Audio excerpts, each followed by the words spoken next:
Hello everyone. Today I just want to start talking with you about the design of post-tensioning slab using a software called RAM Concept. It's software from Bentley, a well-known company in the structural analysis softwares.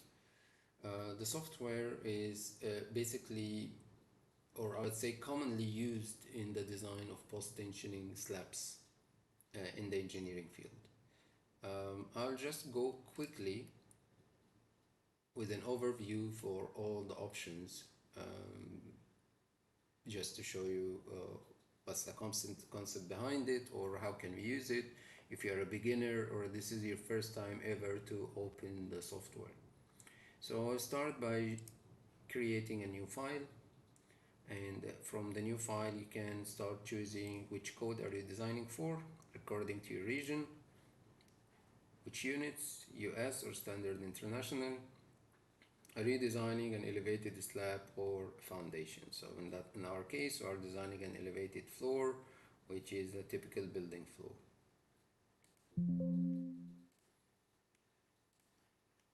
Once you click that, a blank page will be open for you, and you have two control modules. One is the taskbar and the second one is the tree on the left hand side. The software I'm using is RAM Concept version 8.4. I prefer to use the tree. I see quite efficient, and it is divided into several tabs, and each one has a unique function to be used. The first one is the cover page. This is where you write the main information about your project. So for example, I write building 1, level 10 by engineer. You can write your name here.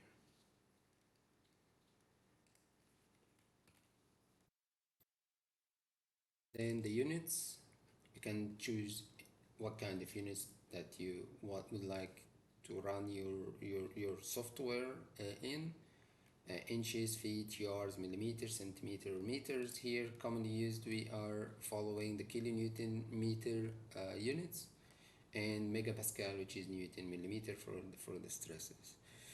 Signs, these are all the signs in the software. So if you want to change one, it shows the positive direction of each sign. So X is to the right, and if you want X positive sign to be to the left, just click it and it will be to the left. Z is always also the same. Z is all the forces in the vertical direction. So positive is downward, which represent the deflection values and the applied loads. If you want to make it upwards, just click it and it will be, your positive will be upward. That's quite different from the other softwares and not structural analysis softwares in the market. But this is how RAM users are used to, is the positive is downward. Material, you can define all kinds of materials, which basically in the post-tensioning slab design, it's concrete, post-tensioning strands, reinforcement, and shear studs for punching shear. You have the concrete unit weight, initial cylindrical strength, final cylindrical strength, initial cube strength, final cube strength, Poisson ratio, modulus of elasticity. Here you have two options. Either you let the software calculate it based on the code requirement, or you enter a specific value manually. Then you move to the strands type, whether it's 15.2, 12.7, bonded or unbonded. You can enter all the material properties based on the type of strands that you're using. You can enter the losses values also based on your calculations. Reinforcement in ACI, we are using 420 as a yield strength, and this is the shear studs properties. Next is loadings, and these are the default loadings defined by the software. You can add, you can delete. In my case, I don't need all these loads, so I just delete them. I just need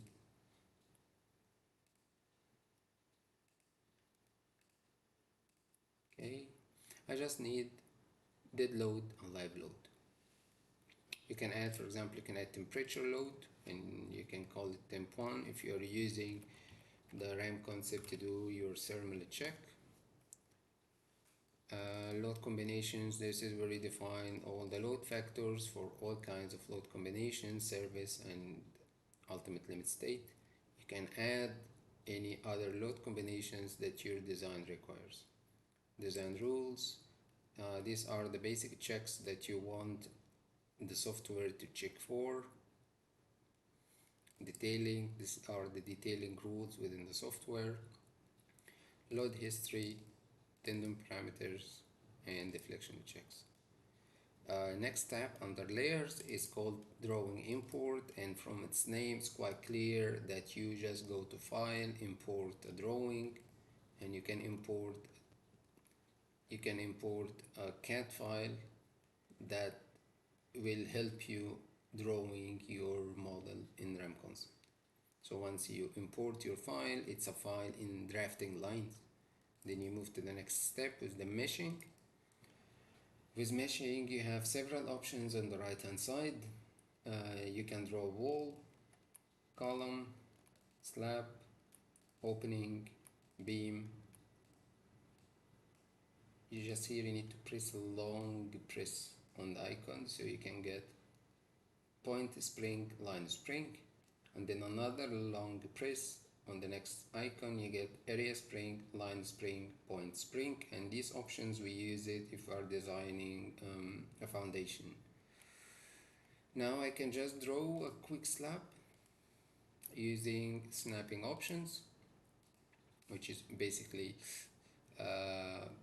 orthogonal, tangent, and intersection. Just draw a typical one.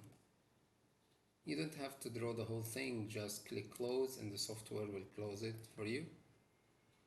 Put columns, let's assume that our columns are rectangular. By the way, you can draw rectangular columns or circular columns in RAM concept.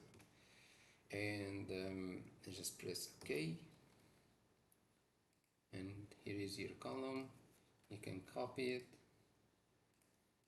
As I said, now we're just going quickly to go as an overview for all options in the software, and later on I'll get deep into details. Once you are done with your meshing, just run the mesh from that option called meshing, and now you can see your finite element shape and size in that tab, and you can see your perspective for your model in the next one. You can control it in all navigational directions. It's quite easy using just one option. Move to loading. In loading you can define your superimposed load. You have point load, line load, all over the edge or a perimeter line load, and area load. So area load I can just put here, let's say 5 kilonewton per meter square. When you move to the live load, you don't have to redraw it again. You can just copy the load and move to the live load, and then just press paste. You've got your live load in the same coordinates. You can just change the value from 5, make it 3. Okay. Design strips.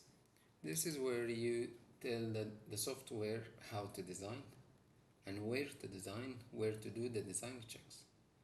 And it's quite important because this is how you, an engineer, can judge your structure or can control your structure how to behave.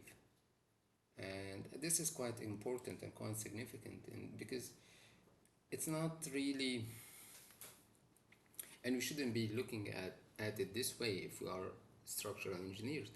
You should be able to judge, and you should be having the knowledge and the know-how how your structure is going to behave. Okay, just don't rely on the software, even if it looks nice and it's quite easy to get the results. Just always have your engineering sense behind it. So we are designing here for American standards, which will ask you to design your slabs with tributary width frames, meaning that you don't have a column strip field strip concept. Instead, your frames are center line to center line, and by subdividing your structure into frames, this is how you design on ACI. In British standards, it's quite different because you have to define your column strip, field strip, and in other codes like Technical Report 43, it's defined as grillage design, which is having a quite different design approach. But in ACI, it's just a tributary width frames, which is defined automatically by the software. Next is to define the same design strips in Y direction. So you are designing your slab in both ways. You can also add punching checks from this option here. So you can quickly check your punchings for the columns. Reinforcement, if you want to add user defined reinforcement, you can use this option.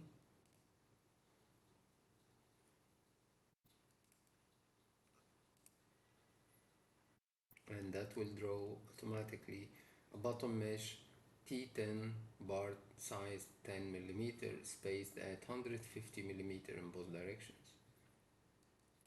From here you can start drawing your tendons, the post tensioning tendons, and you can use this option here to draw your tendon as a start point, midpoint, and end point. So once you click it, your tendon is drawn here automatically, and then you can just copy paste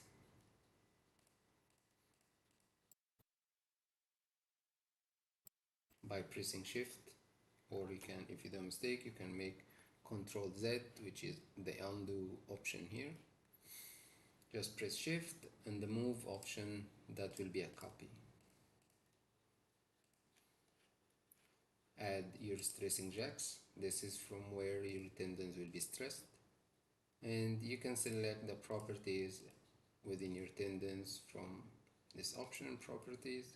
You can say I have 4 strands type 15.2 bonded, and you can press, you have two options to run your model. You have the long run, which runs all the options. It shows you errors, all the kind of errors that you have done in the model. It appears as warnings on the right hand side, so you need to go back and solve them to be sure that your software is, sorry, to be sure that your model is done properly. Or you can make the quick run, which will overrule all the warnings just to give you a quick result. In the coming videos, I'll show you how to model precisely, how to use the coordinates, how to type your coordinates here, and how to solve the errors, how to enter each piece of information under each layer in a proper way.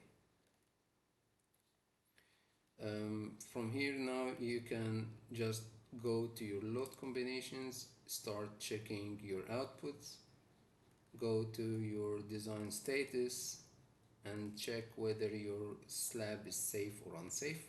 Now here our slab is unsafe, and the good thing about RAM, it will tell you your model is unsafe under which clause of the code, so you can open the code and understand where is the failure exactly. Is it strength? Is it code minimum requirement? Is it serviceability? And you can work on that in the right way, how to solve it.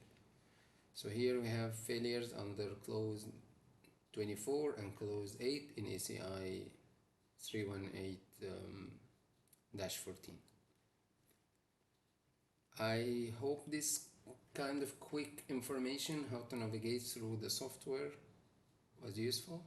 One more thing is the visibility option is quite useful. You can turn on and off any layer within the software.